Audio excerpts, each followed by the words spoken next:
Audiobook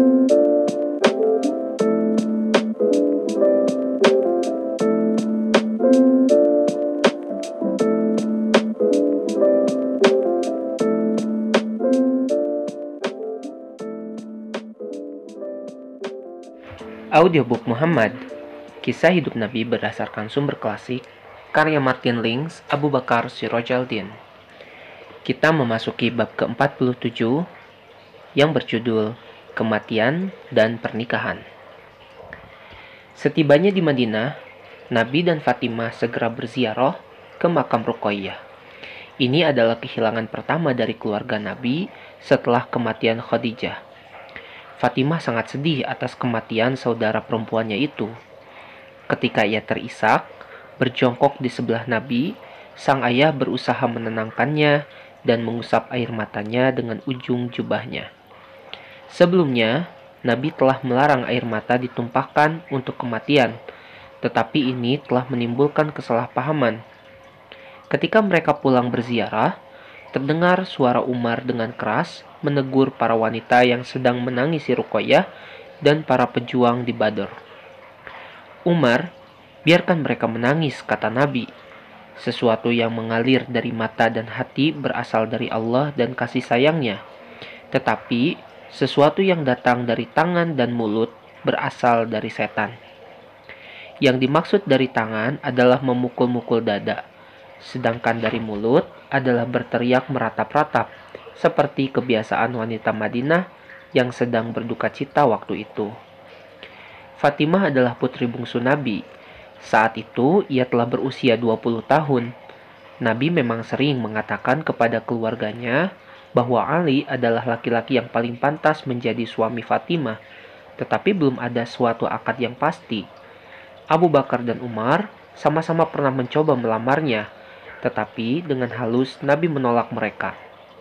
Nabi tidak memberikan alasan bahwa Fatimah telah dijodohkan dengan orang lain, tetapi beliau menunggu petunjuk dari Allah. Hanya seminggu setelah kepulangannya dari Badr, datanglah kepastian bahwa sudah saatnya Fatimah dinikahkan dengan Ali. Pada awalnya, Ali ragu-ragu karena dirinya merasa sangat miskin. Dia tidak mendapatkan warisan apapun dari ayahnya, sebab seorang mukmin dilarang menerima warisan dari orang kafir. Meskipun demikian, ia memiliki sebuah rumah kecil di dekat masjid. Karena ia tahu keputusan Nabi tidak dapat diragukan, maka ia pun akhirnya yakin. Setelah dilakukan akad nikah, Nabi menggelar sebuah resepsi pernikahan. Seekor biri-biri jantan disembelih dan banyak kaum Ansor menyumbangkan gandum.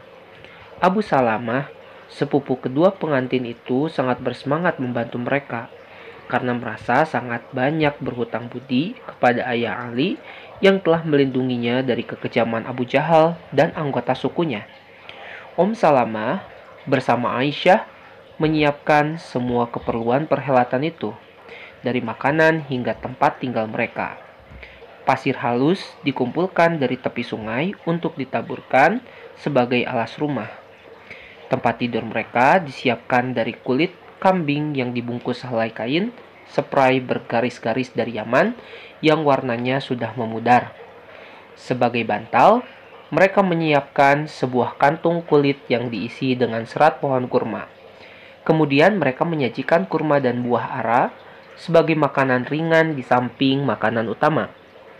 Mereka mengisi gelas-gelas dengan air yang telah dicampur wewangian. Secara umum, pesta pernikahan ini adalah pesta yang paling meriah di Madinah pada masa itu. Ketika Nabi bangkit hendak pergi, sebagai tanda bahwa para tamu harus segera pulang dan meninggalkan kedua mempelai itu, beliau memberitahu Ali agar tidak menyentuh istrinya sampai beliau kembali lagi. Tak lama setelah tamu yang terakhir pulang, Nabi datang lagi. Aiman masih ada di tempat itu membereskan sisa-sisa perhelatan. Nabi memiliki berbagai hubungan khusus dalam hidupnya yang tak diketahui orang lain kecuali dirinya sendiri dan orang yang bersangkutan. Salah satunya adalah Aiman. Ketika beliau meminta izin untuk masuk, dan Aiman segera membukakan pintu. "Mana saudaraku?" tanya Nabi. "Demi kedua orang tuaku, wahai Rasulullah, siapa saudaramu?" "Putra Abu Thalib, Ali." Jawab Nabi, bukankah sekarang ia menikah dengan putrimu dan menjadi menantumu? Tanya Aiman. Dia adalah saudaraku, jawab Nabi dengan tegas, dan menyuruhnya agar diambilkan air. Aiman membawakan seguci air kepadanya. Beliau menuangkan air itu ke mulutnya dan berkumur, lantas disemprotkan lagi ke dalam guci itu. Ketika Ali keluar, Nabi menyuruhnya duduk di depannya. Nabi mengambil secebok air itu, beliau percikan ke pundak, dada, dan kedua lengan Ali. Kemudian Nabi memanggil Fatimah. Fatimah cepat-cepat datang, tersandung dengan gaunnya sendiri karena begitu hormat dan takzimnya kepada ayahandanya. Nabi melakukan hal yang sama kepadanya dan memohonkan rahmat dan berkah Allah kepada kedua mempelai dan anak keturunannya. Di tahun berikutnya, setelah Perang Badar, keluarga Umar mengalami dua kehilangan. Pertama, kematian menantunya, Hunais, suami putrinya Hafsah, salah satu emigran ke Abyssinia. Ia menikah saat kembali. Hafsah baru berusia 18 tahun, tapi kini telah janda. Dia sangat cantik dan pandai, bisa membaca dan menulis seperti ayahnya. Mengingat Ruqayyah telah meninggal, Umar menawari Utsman agar menikahi putrinya itu. Utsman menjawab akan mempertimbangkannya. Tetapi kemudian ia berpikir lebih baik tidak menikah dulu untuk sementara waktu. Umar sangat kecewa dan agak sakit hati dengan jawaban itu, tetapi ia berjanji akan mencarikan suami yang baik bagi putrinya. Maka ia menemui Abu Bakar, seorang sahabat dekatnya, dan ia tak mau menerimanya. Kali ini hati Umar lebih sakit lagi ketimbang ketika mendengar penolakan Utsman. Meskipun ia lebih bisa menerima alasan Abu Bakar yang telah beristri, sementara Utsman kini seorang duda. Ia masih berharap Utsman akan berubah pikiran. Suatu ketika Umar mengeluhkan kesedihannya kepada Nabi. Tenanglah, kata Nabi, akan kutunjukkan kepadamu menantu yang jauh lebih baik dan akan kutunjukkan kepada Utsman seorang ayah mertua yang lebih baik darimu. Lakukanlah hai Rasulullah, kata Umar penuh harap. Sejenak kemudian, ia tersenyum lebar mengerti maksud Nabi. Umar tahu, orang yang dari kedua sisi lebih baik di mata Allah adalah Nabi sendiri, yang kemudian menikahi Hafsah dan menikahkan Utsman dengan Kulthum, adik Ruqayyah. Ini dilakukan setelah Abu Bakar mengungkapkan alasan diamnya kepada Umar. Karena Nabi memintanya agar rencana meminang Hafsah itu dirahasiakan. Pernikahan Kulthum dan Utsman dilakukan terlebih dahulu. Setelah lewat masa iddah atas kematian Hunais dan rumah baru telah disiapkan di dekat tempat tinggal Saudah dan Aisyah di sebelah masjid, Nabi menikah. Pernikahan itu dilangsungkan hampir 1 tahun setelah Perang Badar. Kehadiran Hafsah tidak mengubah keharmonisan rumah tangga Nabi. Aisyah sangat senang mendapat teman yang usianya sebaya, dan mereka langsung akrab layaknya sahabat. Sementara Saudah, yang selama ini bersikap seperti ibu bagi Aisyah, mendapatkan kesayangan baru, yang usianya beranjak hampir 20 tahun dengannya. Hampir bersamaan dengan pernikahan itu, saudara ipar Umar, paman Hafsah dari ibunya, meninggal dunia. Dia adalah Utsman ibnu Maz'un. Dia dan istrinya, Khawlah, sama-sama dekat dengan Nabi. Utsman adalah orang yang paling zuhud di antara para sahabat. Dia telah zuhud sejak sebelum wahyu Islam turun. Sejak hijrah ke Madinah, ia merasa sangat tertekan oleh hasrat-hasrat duniawi. Maka ia meminta izin kepada Nabi untuk menjadi seorang petapa dan menghabiskan sisa-sisa usianya untuk menjadi seorang fakir. Tidakkah engkau jadikan aku sebagai teladan bagimu? Tanya Nabi. Aku menikah, aku makan daging, dan aku juga berpuasa. Tapi aku juga berbuka, bukan termasuk kaumku orang yang menjadikan dirinya dan orang lain fakir. Namun, Nabi menduga seakan-akan Utsman tidak memahami maksudnya. Maka di lain kesempatan, beliau bertanya lagi, tidakkah engkau meneladaniku? Utsman dengan bersemangat mengiyakan, lalu menanyakan apa salahnya.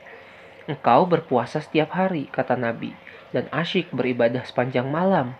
Benar, itulah yang kulakukan, jawab Utsman, karena ia berulang kali mendengar Nabi berbicara tentang keutamaan berpuasa dan sholat malam. Tidak begitu, dan jangan lakukan itu, kata Nabi. Karena sesungguhnya matamu memiliki hak atas dirimu, dan tubuhmu juga memiliki hak-haknya. Demikian pula keluargamu memiliki hak-hak yang harus kau penuhi. Maka salat dan tidurlah, berpuasa dan berbukalah. Sebagai pernyataan tentang agama primordial, turunlah wahyu yang menekankan pentingnya bersyukur atas kenikmatan dan keberkahan dalam hidup. Allah Ta'ala berfirman, Dia telah memberimu pendengaran, penglihatan, dan hati agar kamu bersyukur. Quran Surah 16 ayat 78. Dalam firman-Nya yang lain, Allah berfirman, dan di antara tanda-tanda kekuasaannya ialah Dia menciptakan untukmu istri-istri dari jenismu sendiri, supaya kamu cenderung dan merasa tentram kepadanya, dan dijadikan di antaramu rasa kasih dan sayang.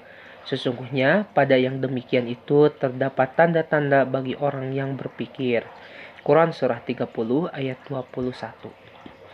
Di ayat lain, Allah berfirman, katakanlah, terangkanlah kepadaku, jika Allah menjadikan untukmu malam itu berlangsung terus-menerus sampai hari kiamat, siapakah Tuhan selain Allah yang akan memberikan sinar terang kepadamu?